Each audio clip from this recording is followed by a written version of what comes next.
Okay, it's me again. Alright, I got some feedback on the Rota-Flex with the Andersen hitch with the lockout kit. One of the comments was, or the comment was that Lippert, who makes this particular model, I think they probably make a bunch of different versions of it with different names for different companies, but it's Lippert trailer. Like I say, mine had this, unlike some of the other ones in the video, mine actually has this like a metal, I think that's metal, or no, I think I was reading that wrong. I was looking at that wrong the whole time. That is the rubber piece. So, geez, scratch my previous comments on my previous video. It looks like it's steel, but it's not. It's rubber. So okay, I just discovered that. So then I reached out to Andersen Hitch, and their customer service rep replied back saying that unlike the other comment about that you don't need it with a newer hitch, or with the, as of 2021, Andersen, the customer service rep, was in his email, said nope, doesn't matter what version of a Rota-Flex you have, they require the lockout kit. So, and I also, when I was talking to the customer service rep, I did indicate that, hey, when I purchased these from the dealership, I just got the bars, the bolts, and the nut hardware kind of all wrapped up in a plastic bag taped together, and I didn't get any kind of owner's manuals and no type of documentation. I couldn't see anything on their website, and the customer service rep replied back with a PDF. And unlike my previous thought, I was under the impression, without knowing what else to do, I was thinking that depending on which side of the kingpin that the Andersen hitch goes on, and it's hidden underneath my lock box, but that I would figure that you would want it on the side, the wider bar on the side of whatever side you have the Andersen hitch pointing to help, because I would assume that when you put the weight on a trailer, in my case it's going to put more weight up front. But according to the documentation, unless I'm not reading it properly, and it is a little kind of confusing, I think they could be a little more clear, but they say to first measure the gap from the front and the back of the pin box and determine which one has the least amount of space. So I'll pop that up there. I'm just using these calipers just to make it quick. All right, so I'll come to the back, and this has a little bit of play. So the front is the narrower gap, and according to the instructions, you're going to use the narrower bar. This one's wider.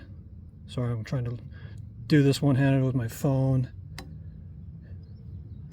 Okay, so I'm going to put the narrower Andersen hitch. Again, I'm just interpreting their instruction manual. I'm going to put this on the front, which I had that on the back, and then I'm going to put the wide one on the back because it has the largest gap. And we'll see how that goes. Okay, 1 minute. Just to try to show everyone. Sorry, it's kind of hard to see my phone in the sunlight.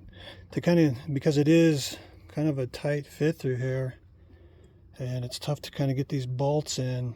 I think what I'm having to do is get the bar, the washer, kind of out here on this lip, and sort of lift up and push through. That seems to be the secret, and now it looks easy. Get that in there like so,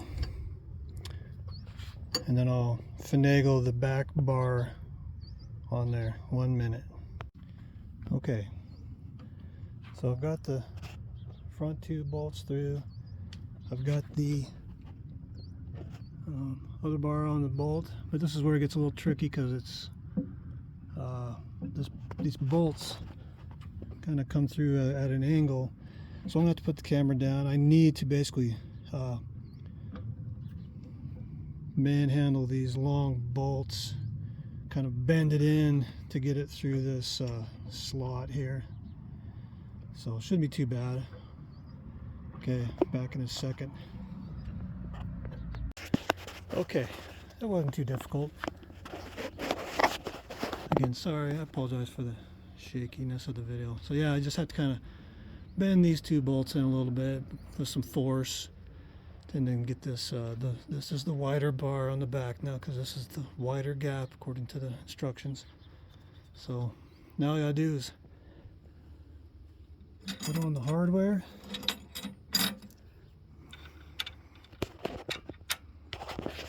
The washer and the nut. I'll do that on the other side. And according to the instructions, in case you didn't get any, the instructions just say don't over tighten them or you'll strip it out there. They don't provide a torque value or anything. It just says snug them down and don't over tighten. So just get them on there, get them all tight, and should be okay. And I'll post again or leave some comments when I get some feedback from Lippert in reference to the other comment that says that with a newer Rota-Flex you don't need this, and I'll see what they say. Okay, thanks for watching. Bye. Alright, one last, just to show, I know I said goodbye, but I got it all installed. Snug these down. So again, in my case, I've flipped it around. I've got the narrower bar in the front because this gap measures less than the back gap. So Andersen says to put the larger. And like I say, unless I'm not understanding it, but there it is. Whoop. And yeah, just snug those down. I don't think they're going anywhere.